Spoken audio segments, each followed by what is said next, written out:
주시는 하나님 말씀은 에스겔서 3장 1절부터 11절까지 말씀입니다. 에스겔서 3장 1절부터 11절까지 말씀입니다. 구약 성경 1153페이지입니다.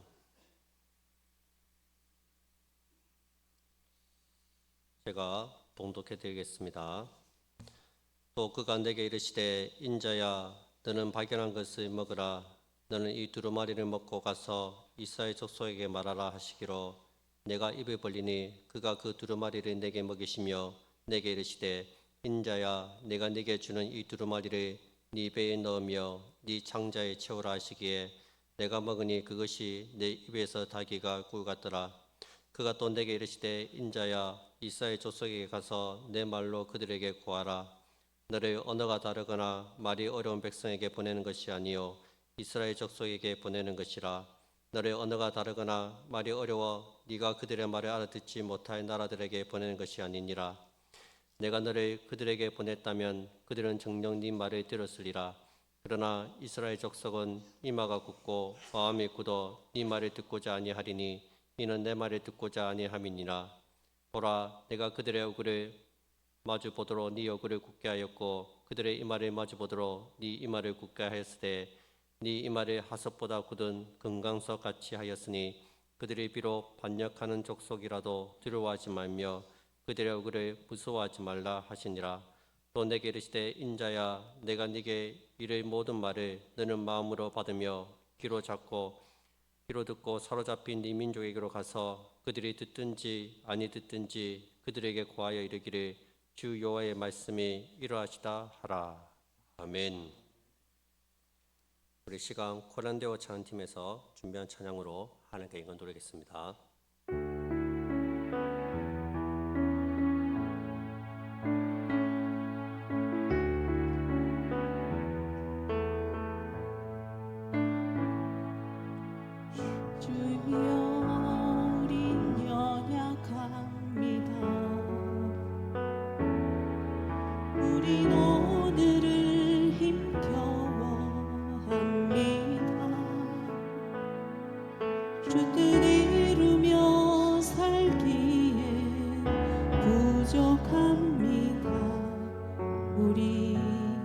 우린 연약합니다.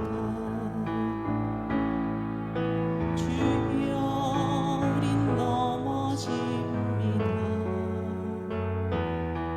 오늘 하루 또 실수합니다.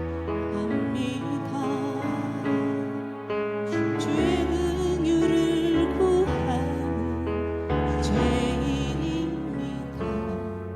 우리 주만 바라봅니다. 없는 주님의 은혜 온 세상 위에 넘칩니다. 가릴 수 없는 주여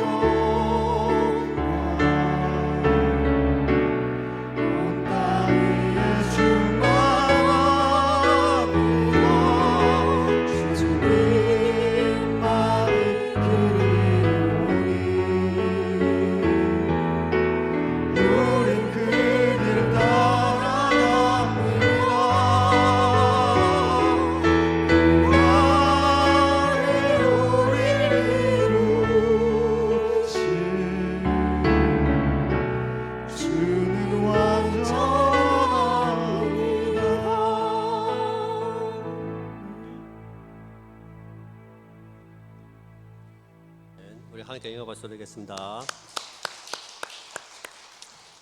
우리 찬송가 50장 우리 1절 찬양 드리면서 준비한 예물 하나님께 보내드리겠습니다.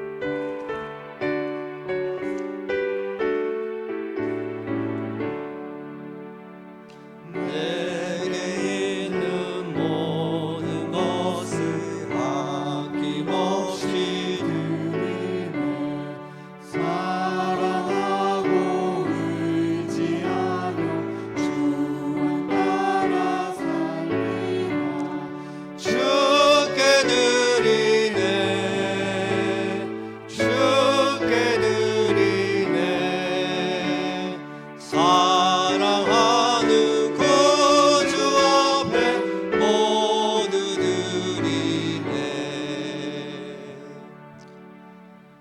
하나님 감사합니다. 우리가 받은 이 모든 것들이 하나님께서 우리에게 주신 귀한 선물인 줄 알고 하나님의 것을 구별해서 이 예물을 드립니다. 참 하나님의 은혜가 아니면 단 하루도 살아갈 수 없는 나약한 존재임을 고백드립니다. 하나님께서 우리의 생업을 지켜주시고 우리의 가정을 지켜주시고 우리의 교회를 지켜주셔서 저희가 평범한 일상을 살아가고 있음을 고백드립니다. 보이지 않는 곳에서 우리를 위해서 일하시는 그 하나님을 우리가 항상 기억하게 하시고 그 하나님의 은혜를 잊지 않게 하시며 늘 감사함으로 주께 나아가는 우리 모든 성도들이 다 될 수 있도록 주님 역사하여 주시옵소서. 하나님의 교회가 더욱더 든든히 세워지게 하시며 하나님의 나라를 확장시켜 나가는데 귀하게 쓰임받는 우리 교회가 될 수 있도록 주님 은혜 위에 은혜를 더하여 주시옵소서. 성도들의 창고의 곳간에 마르지 않도록 도와주시며 많은 사람들에게 나누어주고 구워줄지라도 모자람이 없도록 하나님께서 복에 복을 더하여 주시옵소서. 하나님을 잘 섬기는 자들이 어떻게 하나님께 큰 축복을 받는지 많은 사람들에게 증거가 되게 하시며 하나님께서 인도하심을 많은 사람들에게 보여줄 수 있는 우리 모든 성도들이 다 될 수 있도록 주님 붙잡아 주시옵소서. 이 시간 하나님의 말씀을 듣습니다. 우리에게 듣는 귀와 깨닫는 마음을 주시고 하나님 말씀을 바로 듣고 깨달아 실천하여 큰 복을 받는 우리 성도들이 다 될 수 있도록 주님께서 축복하여 주시옵소서. 이 모든 것 살아계신 예수님의 이름으로 기도드립니다. 아멘. 할렐루야.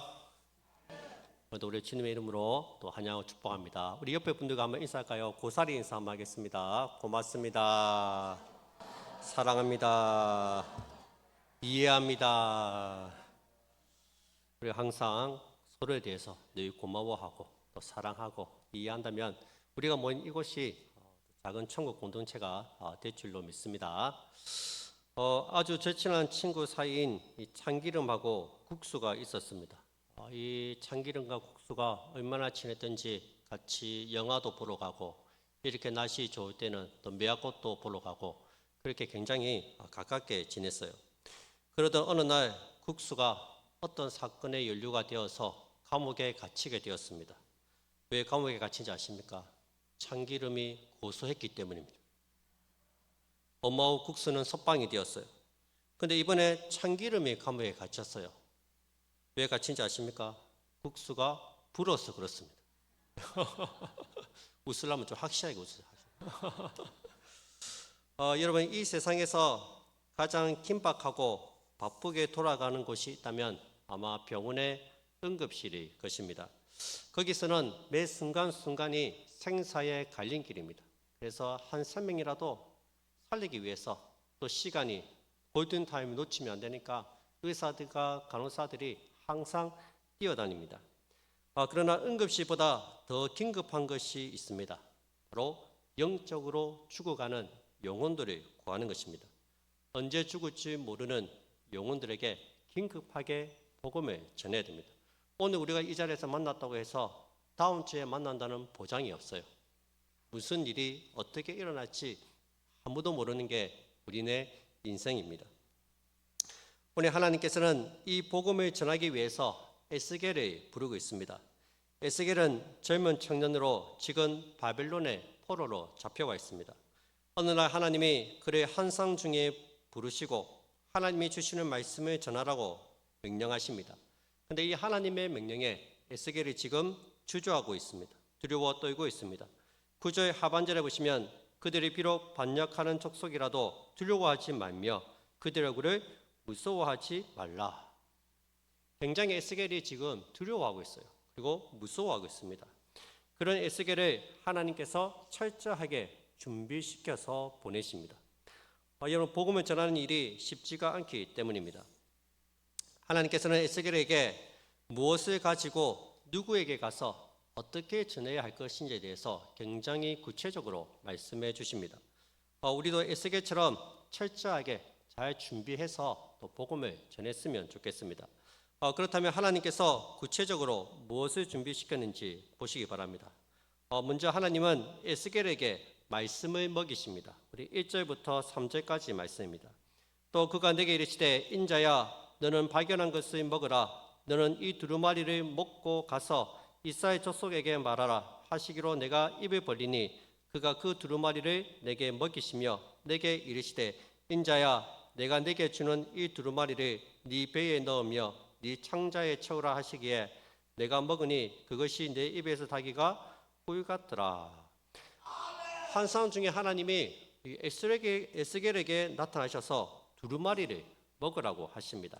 당시에는 오늘날과 같이 종이가 없었기 때문에 짐승 가죽에다가 이렇게 성경에 글을 써서 이제 들고 다녔습니다. 에스겔은 하나님의 명령에 따라서 하나님 말씀이 적혀 있는 그 두루마리를 먹었습니다. 물론 이것은 실제로는 먹을 수는 없습니다. 환상입니다. 환상. 하나님의 말씀을 먼저 배불리 먹고 가득 채우라는 거예요. 여러분, 말씀은 듣는 것이지 먹는 것이 아닙니다.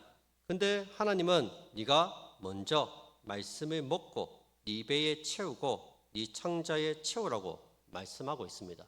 말씀으로 네가 충만해져야 한다는 것입니다. 여러분, 우리가 전도의 현장으로 가기 전에 제일 먼저 해야 할 일은 말씀으로 우리의 심령을 가득히 채워야 합니다. 하나님의 말씀은 우리에게 새 힘을 주고 우리가 사명을 감당할 수 있는 영양분을 공급해 주기 때문입니다. 우리가 살기 위해서는 음식을 먹어야 합니다. 음식이 소화되고 체내에서 흡수가 되어야지 우리에게 필요한 에너지를 주기 때문입니다. 각 기관들이 힘을 받아서 일상적인 일을 수행할 수 있게 됩니다. 동일하게 우리가 영적인 일을 하기 위해서는 전도는 물론이고 교회에서 여러 가지 섬김을 하기 위해서는 먼저 하나님 말씀을 먹어야 합니다. 말씀을 충분히 먹고 우리의 영혼을 말씀으로 가득 채워야 합니다. 그러고 난 다음에 주의 일을 감당하는 거예요.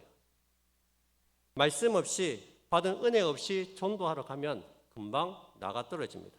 교회 사역도 마찬가지예요. 하나님 말씀은 듣지 않고 일하는 데만 바빠서 이렇게 정신없이 다니면 나중에는 에너지가 고갈이 됩니다. 그래서 말씀을 잘 들어야 됩니다. 말씀을 통해 새 힘을 공급받아야지 넉넉하게 사명을 감당할 수 있다는 거예요. 내 안에 뭔가가 채워져야지 우리가 다른 사람에게 줄 수 있는 거예요. 마리아처럼 먼저 주님의 발 앞에 앉아서 말씀부터 들은 다음에 일을 해야 합니다. 그래서 우리 전도하러 가시는 분들은 매주 목요일마다 모일 때 항상 말씀을 먼저 읽고 듣고 오시기 바랍니다. 하나님 말씀으로 우리 안에 가득히 채워야 합니다. 에스겔의 말씀을 먹으니까 그 맛이 어땠습니까? 그것이 내 입에서 닭이가 꿀 같더라. 말씀이 얼마나 달콤한지 그 말씀의 맛이 꿀맛과 같다고 말씀하고 있습니다. 이것은 에스겔이 말씀을 잘 먹고 잘 소화시켰다는 것을 의미합니다. 말씀을 내 것으로 만들었다는 거예요. 즉 에스겔 자신이 하나님의 메시지 자체였다는 말씀입니다. 에스겔의 말 한마디 한마디, 그의 행동 하나하나가 하나님을 보여주는 메시지였습니다. 요한복음 14장에 보시면 빌립이 예수님께 말합니다. 예수님, 우리에게 하나님을 보여주십시오 얘기합니다. 그때 예수님 뭐라 얘기합니까? 나를 본 자는 하나님을 보았거늘 왜 아버지를 보여달라고 하느냐? 나를 잘 봐라 말씀하십니다. 요한복음 14장 8절 9절입니다. 빌립이 이르되 주여 아버지를 우리에게 보여주옵소서 그리하면 족하겠나이다. 예수께서 이르시되 빌립아 내가 이렇게 오래 너희와 함께 있으되 네가 나를 알지 못하느냐? 나를 본 자는 아버지를 보았거늘 어찌하여 아버지를 보이라 하느냐? 나를 본 자는 아버지를 보았거늘.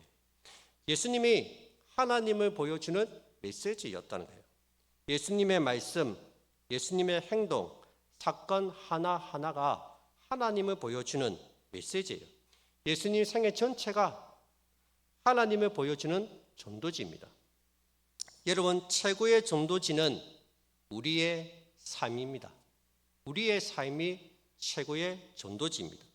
그 삶이 묻어나는 표정입니다. 여러분들의 표정, 말 한마디, 행동 하나하나가 하나님을 전해주는 메시지라는 것입니다.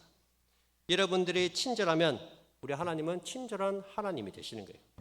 여러분들이 사랑이 많으면 우리 하나님은 사랑이 많은 하나님이세요. 근데 여러분들이 인색하면 우리 하나님은 인색한 하나님이 되는 거예요. 여러분들이 사랑이 없으면 우리 하나님은 사랑 없는 그런 하나님처럼 비치는 거예요. 그래서 우리의 삶을 통해서 우리가 하나님을 보여줄 수 있어야 됩니다. 그래서 가장 좋은 전도지는 우리 자신입니다. 우리의 표정과 말과 행동입니다. 그래서 이제 표정 관리를 좀 하세요. 표정 관리를. 웃으면서 다니시고 친절하게 다니시고, 야, 저 사람은 왜 이렇게 친절하지? 왜 이렇게 잘 웃지? 물어보세요. 다 교회 다니는 사람이에요. 세상 사람들은 잘 안 웃습니다. 표정이 굳어 있습니다. 항상 화가 나 있어요. 근데 예수 믿는 사람들 보면은 항상 웃어요. 싱글벙글합니다. 표정이 달라요. 표정이. 이런 말씀을 잘 먹고 잘 소화시켜서 내 것으로 만드시기 바랍니다. 내가 먼저 하나님 말씀에 순종하고 그 말씀을 삶 속에서 살아내야 합니다. 그럴 때 전도는 자연스럽게 됩니다. 예수 믿는 사람들 보면, 안 믿는 사람들이 보면 예수 믿는 사람들이 뭔가 있어 보여요. 쥐뿔도 없는데 뭔가 있어 보여요. 표정에서 드러나는 거예요. 그게 표정에서. 내가 경험한 그 하나님을, 내가 체험한 그 하나님을 이웃들에게 전하시기 바랍니다. 두 번째로 하나님께서는 에스겔을 자기 동족에게로 보내십니다. 5절에 보세요. 5절. 너를 방언이 다르거나 말이 어려운 백성에게 보내는 것이 아니요 이스라엘 족속에게 보내는 것이라. 하나님은 이 에스겔을 다른 언어를 쓰는 이방 민족에게 보내지 않습니다. 자신과 같은 가장 가까운 동족 이스라엘 백성들에게 보내십니다. 여러분, 주님은 모든 족속에게 복음을 전하라고 명령하셨습니다. 하지만 1차적으로 우리가 가장 먼저 복음을 전해야 할 대상은 우리의 가족입니다. 우리 자녀들이고 우리 이웃들이고 직장 동료들입니다. 예수님을 믿지 않는 사람들이 너무나도 많이 있습니다. 우리 집안에 예수님을 믿지 않는 식구가 있습니다. 내 이웃 가운데 예수님을 모르는 사람이 있습니다. 이런 사람들을 외면한 채 혼자 나와서 두 손 들고 찬양한데 하나님이 그 찬양을 기쁘게 받으시겠습니까? 하나님은 긍휼을 원하시고 제사를 원치 않는다고 하셨습니다. 이웃을 불쌍히 여기는 마음도 없이 그저 나만 즐겁게 예배드린다면 하나님은 그 예배를 기쁘게 받지 않으실 겁니다.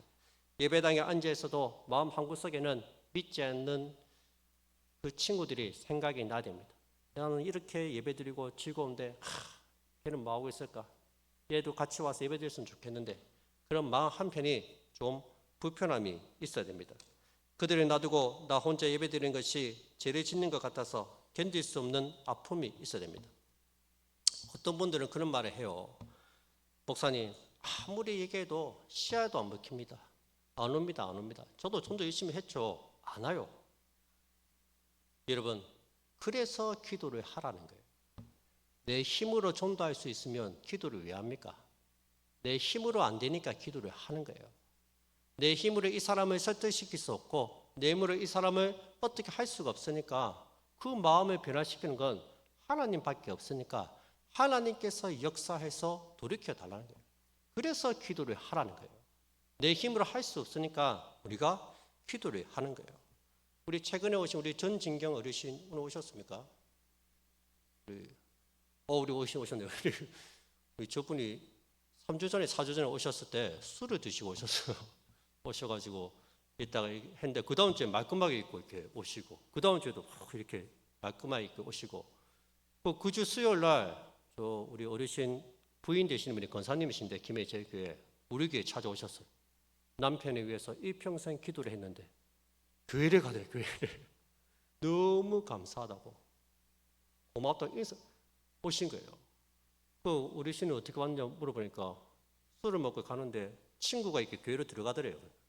그 친구 따라간다 들어왔는데 이 친구가 아닌 거야. 이게 하나님이 이렇게 환상을 보여줘서 이렇게 오신 거예요. 평생을 기도했습니다. 평생은 남편 전도를 위해서. 근데 때가 되니까 뜻하지 않을 때 오시는 거예요. 우리 어르신이 요즘에 교회 가고 싶어서 매일마다 샤워를 한답니다. 매일마다 샤워를. 옷에서 냄새 나면 안 된다고. 얼마나 예배를 사모하시는지 몰라요. 여러분 기도하세요. 기도하면 되는데 왜 안 됩니까? 기도를 안 하니까 안 되지. 기도하면서 전도하고 기도하면서 전도하고 기도하면 때가 되면 다 이루어집니다. 저는 요즘에 참 하나님께 기도했던 게 이루어진 거 보면서 너무너무 신기하면서 우리 초등부 처음에 앉아있을 때 한 두세 명 앉아있었나? 이래갖고 뭐 되겠노? 그래도 예배는 드려야 된다. 드리다 보니까 아이들이 오는 거야. 아이들이 하나님 보내주신 거예요. 저는 확신이 있습니다. 기도하면 된다. 기도를 안 해서 안 되는 거지 기도를 하면 된다. 확신이 있습니다. 여러분들도 기도하시기 바랍니다. 기도밖에는 답이 없습니다. 세 번째로 하나님께서는 에스겔에게 담대한 마음을 갖도록 해주셨습니다. 8절 9절입니다. 내가 그들의 얼굴을 대하도록 네 얼굴을 굳게 하였고 그들의 이마를 대하도록 네 이마를 굳게 하였으니 네 이마로 하석보다 굳은 금강석 같이 하였으니 그들이 비록 패역한 족속이라도 두려워 말며 그 얼굴을 무서워하지 말라. 하나님께서는 에스겔의 얼굴을 금강석처럼 굳게 만들어 주셨습니다. 쉽게 말해서 얼굴에 철판을 깔아 주셨어요. 강심장을 주셨습니다. 얼굴에 철판을 까고 강심장을 주어서 담대한 전도인으로 만들어 주신 거예요. 그들을 두려워하지 말고 무서워하지 말고 담대하게 가서 전하라는 거예요. 여러분 우리에게도 이런 담대함이 있어야 됩니다. 담대하게 전해야 됩니다. 이 사람이 복음을 듣겠나? 이 사람이 예수님이 필요하겠나? 내가 말해서 알아듣겠나? 그런 걱정하지 말고 염려하지 말고 가서 전하라는 거예요. 가서 겉으로는 화려해 보일지 몰라도 속에는 마음의 갈등이 있고 어려움이 있을지 누가 알고 있습니까? 가서 누구든지 만난 사람마다 가서 담대하게 전하라는 거예요. 오늘 하나님께서는 우리가 담대하게 복음을 전하도록 성령님을 보내주셨습니다. 사도행전 1장 8절입니다. 오직 성령이 너희에게 임하시면 너희가 권능을 받고 예루살렘과 온 유대와 사마리아와 땅끝까지 이르러 내 증인이 되리라. 그러면 성령의 권능은 담대함과 연결됩니다. 권능을 받으면 에스겔처럼 담대해집니다. 용기가 충만해집니다. 생명을 내어놓고 전도할 수 있다는 거예요.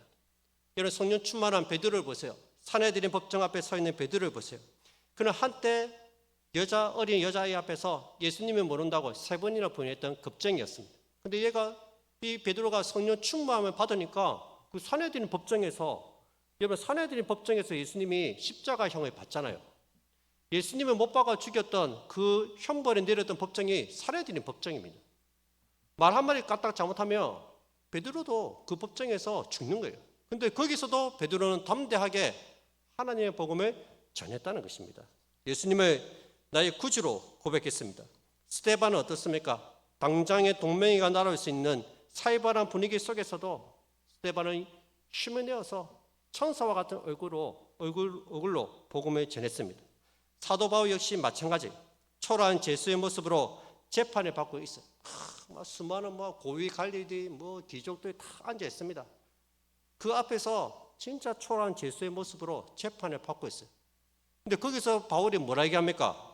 당신들도 나와 같이 되기를 원한다 얘기하고 있습니다. 바울은 절대로 꿀리지 않았습니다.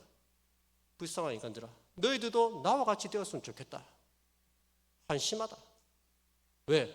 복음을 가지고 있으니까, 담대함이 있으니까 그랬던 것입니다. 이들은 모두 사람을 두려워하지 않고 사람의 눈치를 보지 않았습니다. 모두가 성령 충만한 사람들이었기 때문에 담대했다는 거예요. 그리고 오늘 우리에게도 성령이 주시는 담대함이 있어야 됩니다.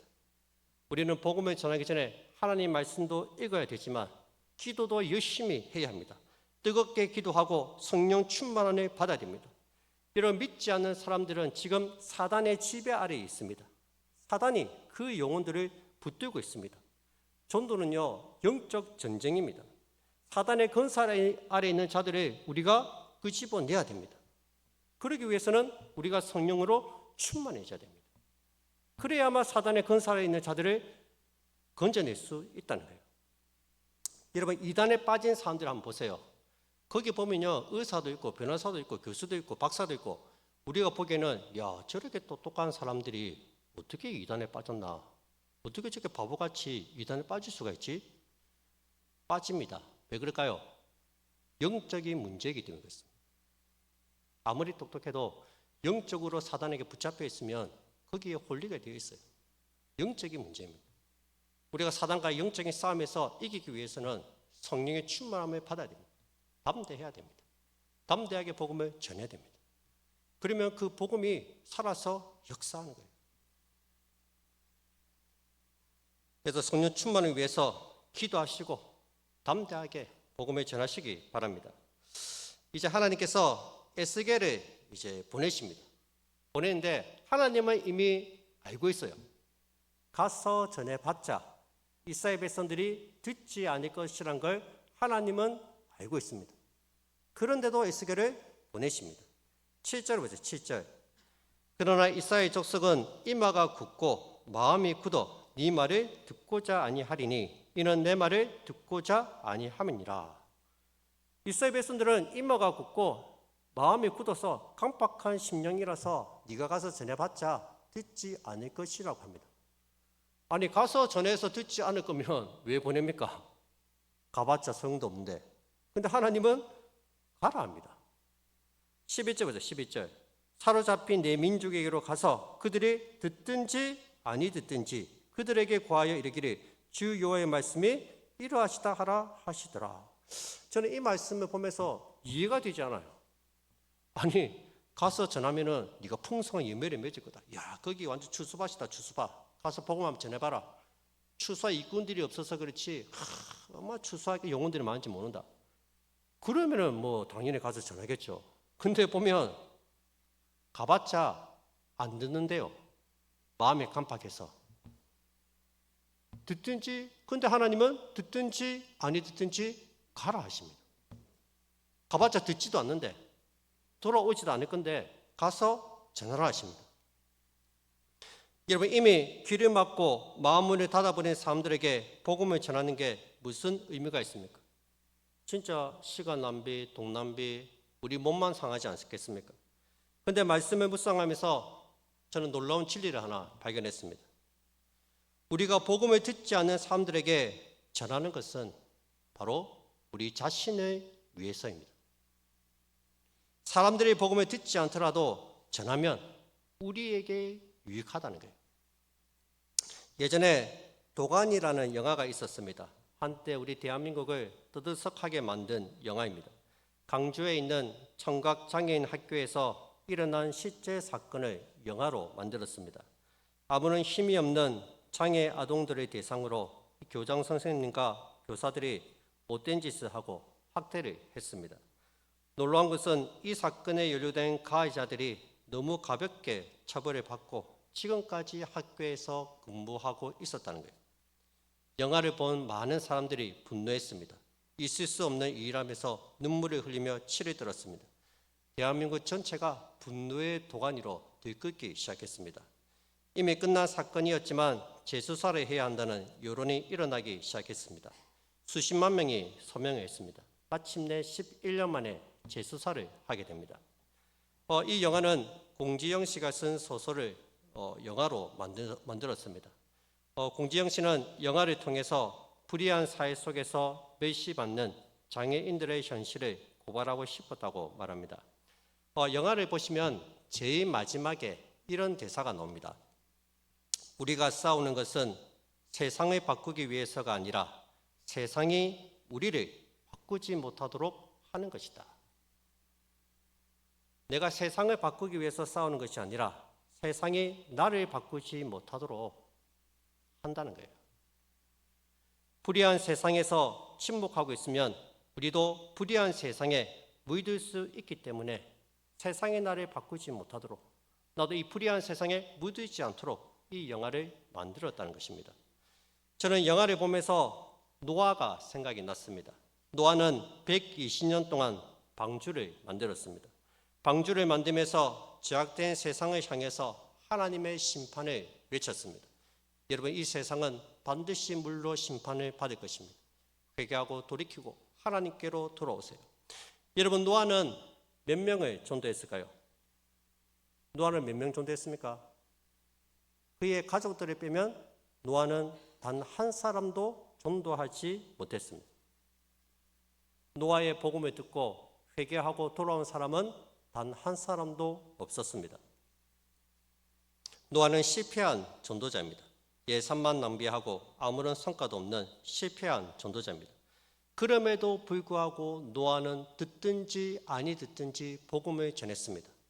그것도 120년 동안 한결같이 하나님의 심판을 전했습니다. 분명 당시 사람들은 노아를 미친 사람 취급했을 겁니다. 배를 만들려면 바다에서 만들어야지 산꼭대기에 배는 왜 만드냐? 그렇게 할 일이 없냐? 이 세상이 이렇게 놀고 먹고 살기 좋은데 왜 세상을 지키려 하지 않느냐? 노아를 미친 사람 취급했을 거예요. 비웃고 조롱했을 거예요. 여러분, 과연 노아는 방주를 지으면서 무슨 생각을 했을까요? 저는 상상해 보았습니다. 누군가 노아의 외침을 듣고 노아에게 물었겠죠. 노아, 아무도 당신의 말을 듣지 않는데 혼자서 뭐 하는 거요? 혼자서 방주 지어서 뭐 하려고 그럽니까? 물어봤을 거예요. 노아는 분명히 이렇게 대답했을 겁니다. 불의한 세상에 나도 물들지 않기 위해서 계속 외치고 있어. 내가 외치고 있는 이상 나는 당신들과 같이 타락하며 살지 않을 것입니다. 나는 세상에 물들지 않을 것입니다. 여러분, 우리는 하나님의 복음을 외쳐야 합니다. 많은 사람들이 우리의 말을 듣지 않더라도 나가서 복음을 전해야 합니다. 그렇지 않으면 나도 모르게 세상 사람들처럼 그렇게 살아가는 거예요. 세상에 물들어서 그렇게 살아가는 거예요. 세상 사람들을 닮아가게 되어 있다는 거예요. 사람들이 싫어한다고 전도하지 않고 외치지 않으면 어느 순간 나도 그들과 똑같은 사람이 되는 거예요. 세상 사람들처럼 살다가 그들과 함께 망한다는 것입니다. 여러분, 성령이 주시는 담대함을 가지고 복음을 듣든지 아니 듣든지 가서 전하시기 바랍니다. 그래야 세상도 구원하고 나도 구원을 얻습니다. 만약 외치기를 거부한다면 세상도 망하고 나도 망합니다. 잠잠한 교회는 결국 세상을 닮아가게 되어 있습니다. 세상을 닮아가는 교회는 반드시 망합니다. 유럽에 있는 교회가 그렇게 망하지 않았습니까? 전도에서 한 사람이라도 돌아오지 않아도 괜찮습니다. 왜냐하면 전도함으로 내가 살기 때문입니다. 전도함으로 우리 교회가 건강해질 수 있기 때문입니다. 여러분, 전도하는 교회가 건강한 교회입니다. 전도하는 성도가 건강한 성도입니다. 말씀 맺겠습니다. 날마다 자신에게 복음을 전하라는 책이 있습니다. 이미 아는 복음인데 날마다 자신에게 복음을 전하라고 말합니다. 왜요? 그래야지 우리가 하나님의 은혜를 매일 생각하고 감사하게 되기 때문입니다. 우리가 전도를 하면서 느끼는 게 뭐예요? 야, 내가 하나님을 믿는 게 이게 엄청난 은혜구나. 그렇게 얘기해도 안 믿는 사람들이 있는데 나같이 깜빡하고 고집 세고 지밖에 모르는 사람이 하나님을 믿는 게 이게 기적이에요, 기적. 야, 나는 어떻게 하나님 믿게 됐지? 너무 신기한 거예요. 여러분, 그렇지 않습니까? 저는 전도하러 나갈 때마다 하나님의 은혜가 너무 귀해요. 저렇게 사람들은 복음에도 관심이 없고 아무리 전해도 먹혀지지가 않아요. 그냥 막 커피나 한 잔 달라고 하지 아무도 우리의 말에 귀를 기울이지 않습니다. 우리가 막 과하게 이렇게 하면은 우리는 뭐 미친 사람 취급하죠. 강신자 취급. 야, 근데 나는 어떻게 예수 믿게 되었죠? 너무 신기한 거예요, 이게. 너무 큰 은혜예요, 은혜. 내가 예수님 믿게 되었다는가. 여러분, 매일 전도하면서 그거를 느끼는 거예요. 그러니 우리의 매일 삶이 기쁘지 않겠습니까? 우리의 매일 삶이 감사하지 않겠습니까? 여러분, 전도해보세요, 전도해보세요. 전도해보면 매일매일의 삶이 기쁨과 감사로 충만합니다. 구원받은 것 그 자체만으로도 하나님께 감사하게 된다는 거예요. 우리가 하나님의 복음을 매일 듣는 방법이 뭐예요? 복음을 전하면 됩니다. 복음을 전하면 우리가 그 복음을 우리도 듣는 거예요. 오늘도 복음을 전해서 죽어가는 영혼들을 살리시기 바랍니다. 그리고 복음을 전해서 우리 교회를 살리고 나 자신을 살리고 우리 영혼을 살려나가는 우리 모든 성도님들이 다 되시기를 주의 이름으로 축복드립니다.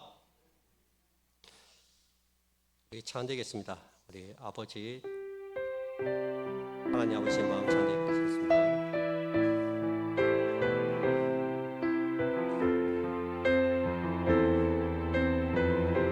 아버지, 당신의 마음 있는 곳에 당신의 마음이 있는 곳에 나의 마음이 있기를 원해. 아버지, 당신의 눈물이 고인 곳에 아버지 눈물이 고인 곳에 나의 눈물이 고이길 원 아버지 당신이 바라보는 영혼에게 아버지 당신이 바라보는 영혼에게 나의 두 눈이 향하길 원해요. 아버지 당신